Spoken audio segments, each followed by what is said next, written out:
दोस्तों, मैं हूं फरहान रशीद और आप देख रहे हैं IMA news today. Welcome to grand musical chairs of Indian democracy, जहां मंत्री पद की कुर्सी के लिए टैलेंट या परफॉर्मेंस से ज्यादा रीजनल मैथ्स, लॉयल्टी टेस्ट और हाई कमांड की सोशल इंजीनियरिंग की हाई स्टेक्स इक्वेशंस सॉल्व किए जाते हैं।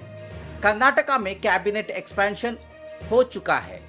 नए और पुराने 20 चेहरे राजभवन में शपथ ले चुके हैं, जिनमें से एक शपथ फिलहाल पेंडिंग है। But while the party high command is popping champagne for perfect social balancing, party के अंदर का थर्मोमीटर फट चुका है। सबसे बड़ा सवाल जो अभी पॉलिटिकल कॉरिडोर्स में घूम रहा है, BZ जमीर अहमद खान को कैबिनेट बर्थ मिल गई। शिवाजीनगर से रिजवान अरशद ने आखिरकार अपनी मिनिस्ट्री अर्न कर ली, तो 6 टाइम MLA और पार्टी के वेटरन लीडर तनवीर सेठ को बाहर क्यों फेंक दिया गया? क्या ये जेनरेशनल शिफ्ट है, फेवरेटिज्म है या प्योर पॉलिटिकल कैलकुलेशन? आज करेंगे कर्नाटका कैबिनेट रीशफल का फुल पोस्टमार्टम। जी हाँ, पहले मेन स्ट्रीम मीडिया का स्पिन सुनिए। न्यूज चैनल बोल रहे हैं कि क्या मास्टर स्ट्रोक है। वाह, क्या बोल रहे हैं भाई, वाह। SC, ST, OBC और माइनॉरिटीज को फुल रिप्रेजेंटेशन दे दी गई है। सब खुश हैं, खुश भाई। इतनी खुशी है कि senior MLAs publicly disconnect express कर रहे हैं, मीडिया के सामने बोल रहे हैं कि एक्सपीरियंस को इग्नोर कर दिया गया है। Senior leaders open rebellion mood में हैं। मेन स्ट्रीम मीडिया आपको नंबर्स दिखाएगा। देखिए, 4 की पोजीशंस मुस्लिम लीडर्स को मिल गए हैं कैबिनेट मिनिस्टर्स में, इंक्लूडिंग जमीर अहमद खान और रिजवान अरशद, और legislative council chairman sounds brilliant on paper, right? सही बोल रहा हूं ना?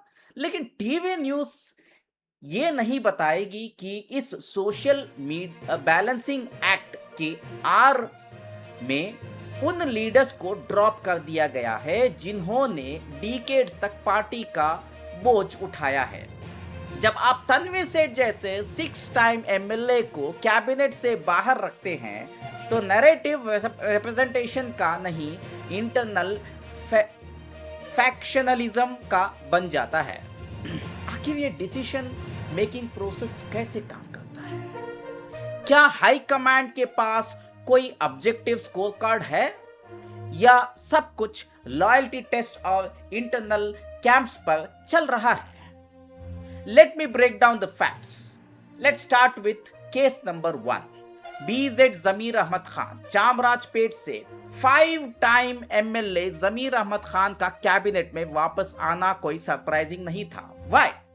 Because in Karnataka politics, Zameer represents raw crowd, यानी कि मास पब्लिक को रिप्रेजेंट करते हैं। पुलिंग पावर है उनके पास, फाइनेंशियल वेट है and aggressive campaign management.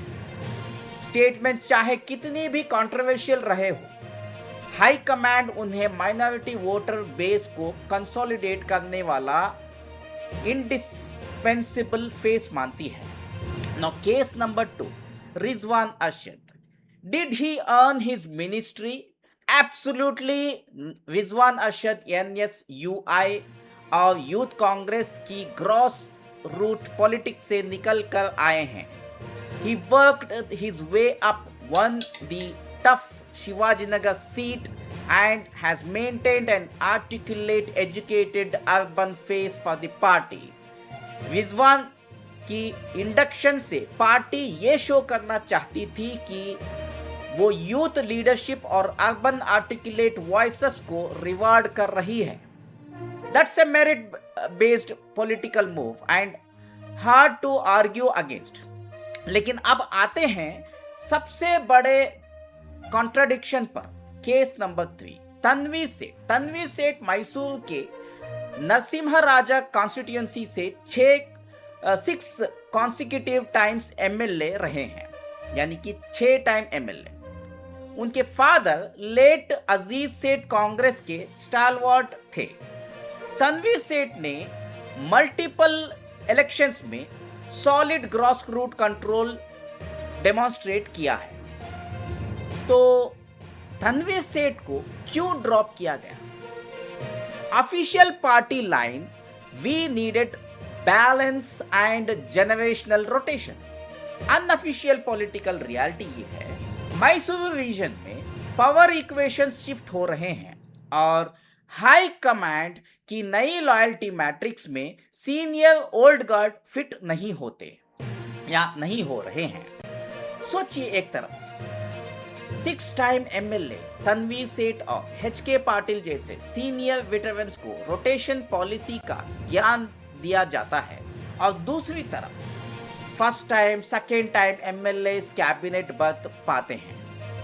Is this true generational transition और सेलेक्टिव इंटरनल पर्जिंग? आपको समझना होगा कि कैबिनेट एक्सपेंशन सिर्फ गवर्नेंस के लिए नहीं बल्कि इंटरनल पावर स्ट्रगल के बैलेंस के लिए होता है। जब बस लिमिटेड होती हैं तो पहले कैंप्स के हार्डकोर लॉयलिस्ट को एडजस्ट किया जाता है और जो लीडर किसी स्पेसिफिक कैंप का फाइटर नहीं होता वो सैक्रिफाइस हो जाता है, यानी कि हलाल हो जाता है। दोस्तों, मजाक और इस पॉलिटिकल मैथ से थोड़ा अलग हटके एक आम नागरिक के तौर पर हमें आपस में 3 कड़वे सवाल पूछने होंगे। सवाल नंबर 1, जब एक सरकार कैबिनेट बनाती है तो क्या हार्ड स्टिक एडमिनिस्ट्रेटिव कैपेबिलिटी और ट्रैक रिकॉर्ड होना चाहिए या आपस की फैक्शनल लॉयल्टी और कोटा कैलकुलेशन? सवाल नंबर 2, अगर 6 कॉन्सिक्यूटिव टाइम्स एमएलए बनना जाता 6 टाइम एमएलए बन जाना और बने हुए और इनका जो भरोसा है 6 टाइम एमएलए के ऊपर जो भरोसा करके वोट डाले हैं तो प्रतीक है। तो political party senior experience leaders को बिना ट्रांसपेरेंट एडमिनिस्ट्रेटिव रीजंस के रातों रात साइडलाइन क्यों कर देती है? और सवाल number 3, does adding 3 or 4 ministers really solve ground level issues like employment, civic infrastructure and policy enforcement for common citizens, or is it just symbolic post? Distribution for the political elite.